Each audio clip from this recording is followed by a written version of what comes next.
Thanks, Dennis, and thank you, everyone, for coming to ASNC. It's really exciting to be back after some time, and I'm really honored and humbled to stand off in front of many mentors and colleagues to give my President-elect address. So these are my disclosures. So what am I going to try to achieve in the coming 15 minutes or so? I'll give you an introduction. Who am I? Some of you may not know me in depth. I'll cover a little bit about some innovations in nuclear cardiology and what's on the horizon for 2023. But before that, I want to really thank Dennis for a great year, and I've learned a lot from working with him in 2022. I want to thank Kathy and all the staff at ASNC for great leadership and making our job much easier at the leadership level.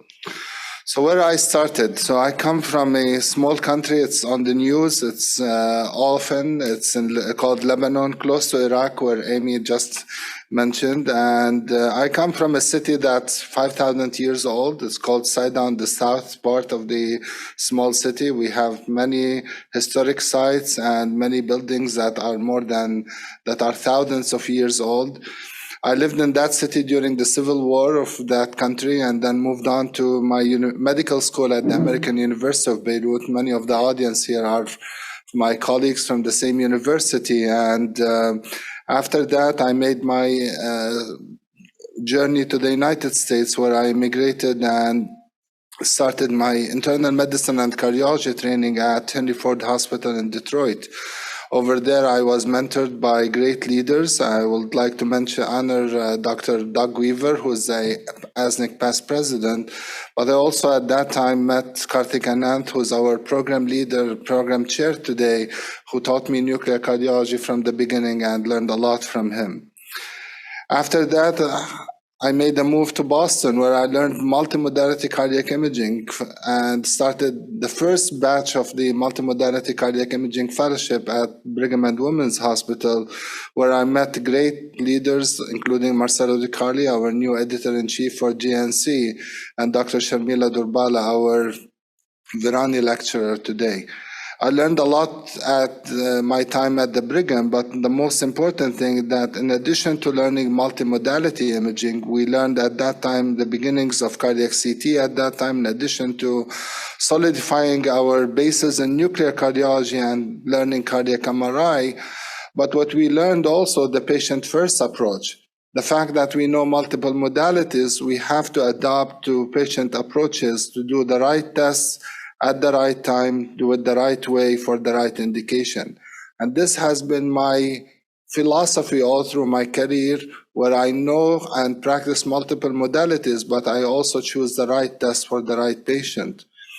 I took that a little bit for some time outside the US, where we started a multimodality imaging center in Saudi Arabia, going back to the same region. And practicing outside the US, learned a lot from the challenges that the field and the different populations face around the world. It's a completely different challenge. These are completely different challenges than what our colleagues in the US face. And despite that, we started the first dedicated cardiac PET program in the Middle East. In my tenure there, we performed more than 8,000 cardiac PET perfusion scans, in addition to nearly 5,000 CTs and MRIs there. It was a lot of experience, a lot of learning experience for me, and now I left it in the hands of my colleague, Dr. Jaziri, who's here in the audience, and he's a member of our LDP program. In 2018, I made my move back to the US, where I am since that time at the Houston Methodist DeBakey Heart and Vascular Center. This institution is no stranger to ASNC, because you know Mario Virani, who used to be the chief of nuclear cardiology there, and the nuclear lab that I work at is called the Mario Virani Nuclear Lab. And also, John Mamarian is the current director of nuclear cardiology there, and he's the ASNC past president.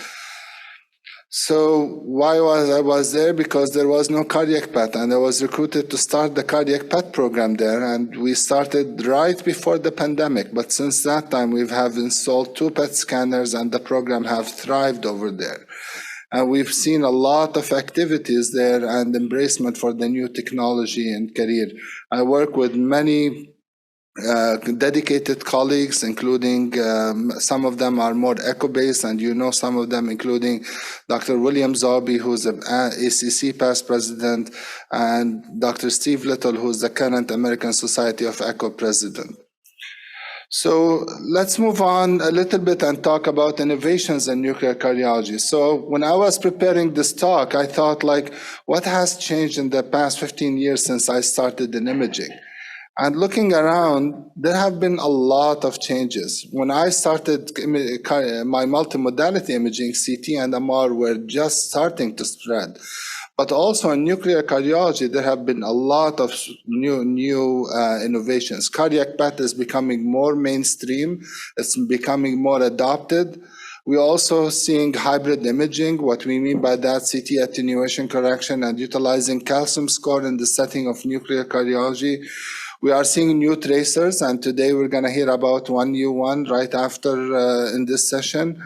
We're seeing also new cameras coming out. The CZT camera, when I started, was not there. Now we're seeing total body PETs and other scanners. We're seeing new AI tools that will make a lot of change and make our job much different on how we practice. Inflammation and infection imaging was probably not there when I started 15 years ago. And we also had myocardial blood flow becoming a game changer, as Dennis just said, a game changer for nuclear cardiology. And finally, we're seeing a huge uptake in amyloid imaging for all these innovations. When we look at this also, not only we have new innovations, we have a lot of changes in our patient population. This is data I pulled from the CDC website, where you can see the prevalence of diabetes between 2001 and now has significantly increased. Many of them are undiagnosed yet. We also see the prevalence of obesity going up from 30% to 42%. So there are a lot of changes. This is US data on the CDC website. With all these changes, we have to make also changes in our field. To serve our patients, we need to use all these innovations we talked about. We cannot just keep them innovations to see them in the expo halls, but rather adopt them and modernize our labs for that.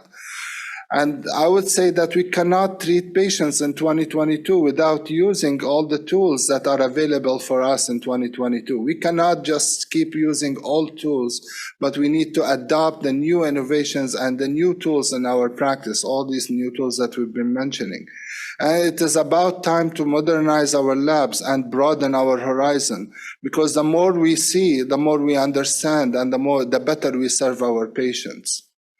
So I would like to highlight few innovations that have impacted our practice of nuclear cardiology. One of them is cardiac PET.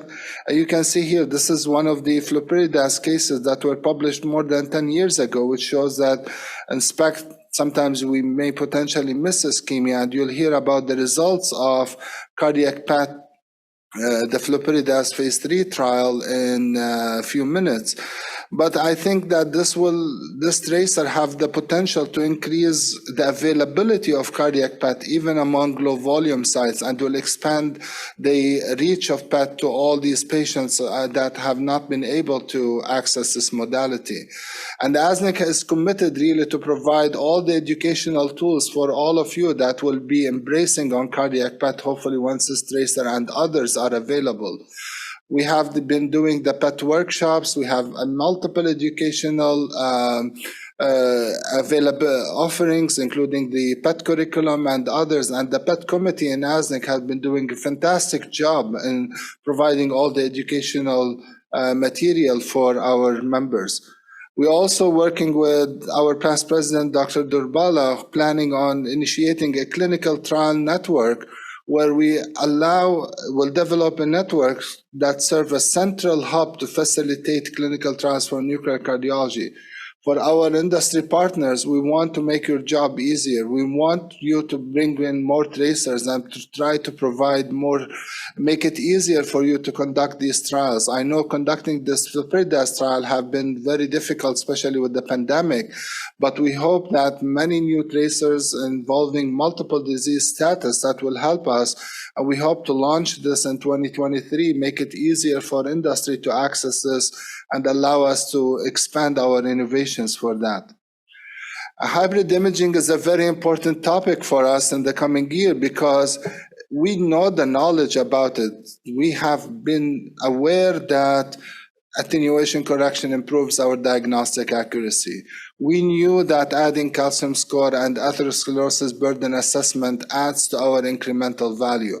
But when we look at our lab, this is not happening often. And there are many legitimate reasons for that. There have been challenges to adoption of hybrid imaging. It's not widely available sometimes. Technologists and physician training need to be improved. And there have been some hurdles for that, especially on the technologist side. There have been a lot of issues with the CT incidental findings, reimbursement, local environment, and local politics in every hospital. I would like to say that in 2022, we need to make an atherosclerosis assessment of every patient without known CAD that comes to our nuclear lab. This is not an option. This is a must at this stage, especially with the changes in our patients. And we need to make that assessment, whether you make an assessment on the CT attenuation correction or you get a dedicated calcium score. And ASNC is committed to work with you to look at all these challenges and see how we can how we can make it easier for you and your lab to adopt the hybrid imaging. And the question now is not whether we should adopt hybrid imaging or not, is how to have our labs, how to adapt our labs for the use or routine use of SPECT CT and PET CT. And for this, we put the hybrid imaging task force that Dennis just mentioned. We just put out this comprehensive document that has been the work of many years, actually, to cover the all information about hybrid imaging, but also to facilitate training of our members to look for example, incidental findings. ASNC is also working to make it easier for technologists to be able to acquire this, and we're working with different training bodies and legislative bodies looking for that.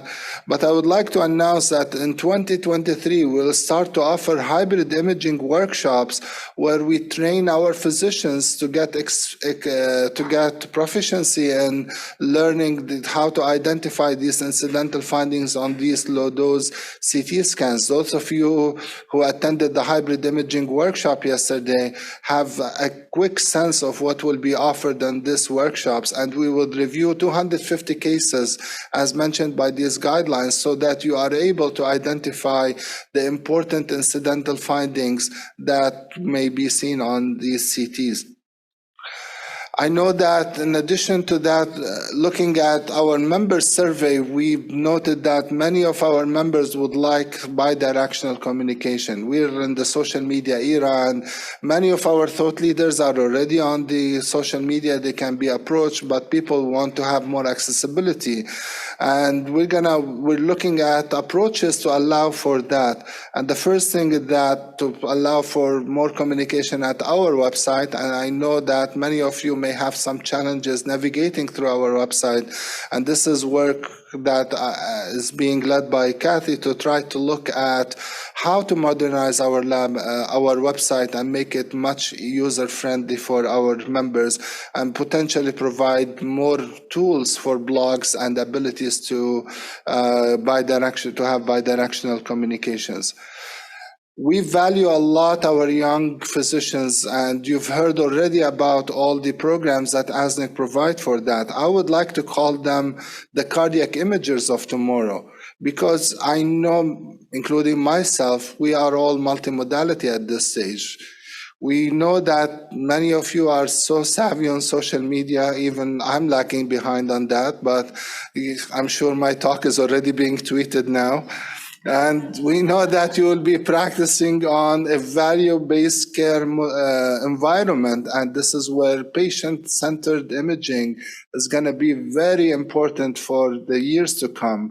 And we know that you have multiple board certifications. Many of you have echo board, nuclear board, CT board, MRI board.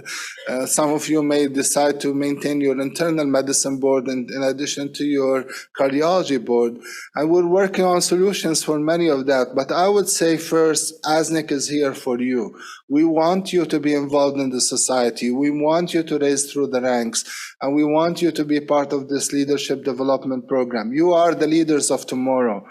And I would say, being a multimodality imagers, I would advise you to adhere to patient-first values rather than any modality first, because we want all to practice patient-centered imaging. This is going to be extremely important for our patients and for our serving our community.